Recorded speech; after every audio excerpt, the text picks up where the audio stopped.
The next group of muscles that we'll look at is the rotator cuff muscles. So the rotator cuff is a group of 4 muscles that are both around the shoulder blade, securing it, and also in front of the shoulder. And what the rotator cuff muscles do, and they're literally like a little cuff around the shoulder, is they're responsible for all ranges of motion of the shoulder. So it really allows the glenohumeral joint, so the humerus bone, the large upper arm bone, to rotate in the glenoid cavity, which is the shoulder socket. So the rotator cuff helps really with any of these movements that we're doing, sort of moving the arm around. If you're reaching it up, that's rotator cuff. If you're reaching it forward, out to the side, rotator cuff helps with all of these. The rotator cuff sometimes gets in trouble, particularly the tendons of the rotator cuff. We'll talk about that more when we get into injured bodies. But for now, let's take a little look at what happens if the rotator cuff group of muscles, if they're either tight or weak. And what we really find, the number one thing, is limited range of motion. So not able maybe to lift the arm up or forward or around. So limited, lack of range of motion, or ROM, range of motion. Also pain. Pain when lifting the arm, pain when rotating the arm. Luckily, there's so much we can do with our yoga asana to both strengthen and release the rotator cuff area. And we've already looked at a bunch, but here's a few. So we can go back to our friend cow-faced arms. I'm reaching for my strap so I can have it, where I bring the strap over one shoulder, reach back, and then just have a little tug. One variation that can be quite nice is this, where you hang on to the strap and then bring the arms a little away from you and then back towards you. I love to do that to sort of challenge the range of motion of the shoulder. This I find particularly helpful for the side for me that's a little tight. That's my right side when it's the bottom arm. So this helps me just find a little bit more space in a really safe way coming into those cow face arms. Other ways that we can release tight rotator cuff muscles, and so although there's 4 of them, we're not looking at them individually here, we're kind of looking at them as a whole group, is also our eagle arm. So crossing one arm over the other, either bringing the palms together or the backs of the hands together. So I'm choosing to do this seated, but you could also do it standing. And then I bring them up and go to the other side. These eagle arms, so good for releasing the back body and around the tops of the shoulders. So I love eagle arms. Eagle arms and cow face arms, they come up so much for releasing the shoulders. Also, what you can do for the rotator cuff to release tight ones is our namaste hands behind the back. So if you can't get there, you could for sure just interlace fingers, or if you can't get there, I'm just kind of wiggling my wrists around a little bit here to see if I can bring the palms together at the back. You could also do it fingertips down. This really helpful for releasing, and you'll probably feel that if you try it out, the fronts of the shoulders. One other thing that you can do to release tight rotator cuff is our pravrita. So pravrita is revolved, extended side angle. So think of that as just sort of a lunge twist. So I'm coming into my lunge, twisting over, bringing palms together. So good for releasing those tight rotator cuff muscles. I can stay here, or I could even bring an arm down, other arm up. And I can try it onto the other side. So bringing the other foot forward, and then starting to find my rotation to the side. So that can help, you can sort of feel it as you rotate, you get a little release for those rotator cuff muscles. So luckily we already do so many of those things in our asana practice.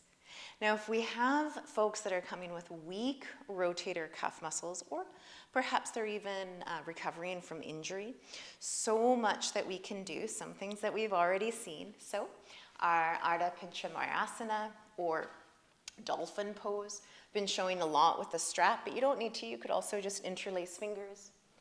Come on down onto the forearms, press down through the forearms to lift up. And then what can even be even a little better for strength is you go forward a little bit and then back a little bit. So you're really here challenging those rotator cuff muscles as you slide a little forward and back. So super effective for strengthening our rotator cuff muscles. Also bridge pose, because anytime we bring those hands behind us and then put a little resistance against it, it can be helpful. So I'm going to show you here. So now we're just going to come down onto our back. And then lifting the bum up. This can also be helpful. In fact, if we come up and down, so you can try that with me, bringing the bottom down, lifting up, maybe up on the inhale, down on the exhale. We are, in fact, working with strengthening those muscles. Even better, you could work with cactus arms. So elbows out to the side and lifting up and down.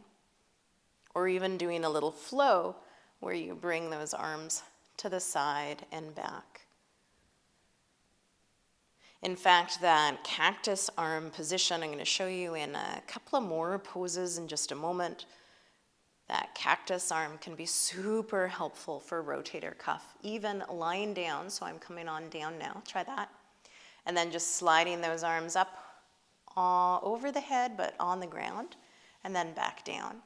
This is also so helpful for strengthening and, in fact, releasing those rotator cuff muscles.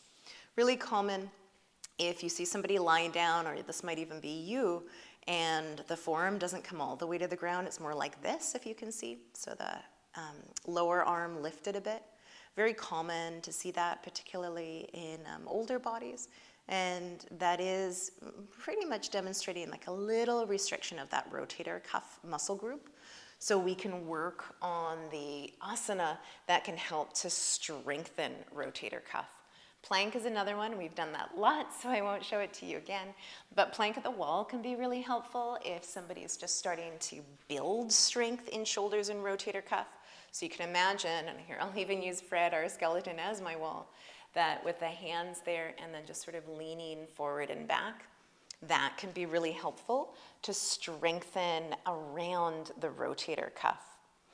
Other things that can help us are cobra pose. So you could do that from the ground, coming up, or even just like me, if you're standing, rolling those shoulders back, squeezing elbows in and then back. So this movement, so you could do that seated or standing, that also helps to strengthen the rotator cuff muscles. And then if we go back to those cactus arms, so we saw this with another muscle group, the angel arms. This we also looked at for the lower trapezius. So I'm just got my knees bent against the wall, bringing my forearms as close to the wall as possible, but knowing if somebody's got a rotator cuff issue, they might have, one forearm come forward a bit, doesn't matter. As you inhale, you slide arms up, and then exhale down. These are called wall angels, and they can be deceptively challenging, but so good for strengthening the rotator cuff. Another one you can do standing is a flow from Warrior A. So again, I'm going to be in my cactus arms. One foot forward, other back, so that Virabhadrasana A position. Finding here my cactus arms. And then I could do a flow where, say, I bring the elbows, forearms together, and then I bring them back out. And this flow can be a really gentle way to start strengthening those rotator cuff muscles. So you could do that, say like 5 to 10 times maybe, and then switch to the other side, same thing, finding those lovely cactus arms, and then moving a little up and down. Wonderful for strengthening rotator cuff. In fact, in this flow, you could even try, just face forward, you could even go up and down a little bit, like those wall angels. And if you were following along with me, you might really feel, oh yeah, I can feel these muscles working. So that are some examples there of how to release and strengthen that rotator cuff muscle group.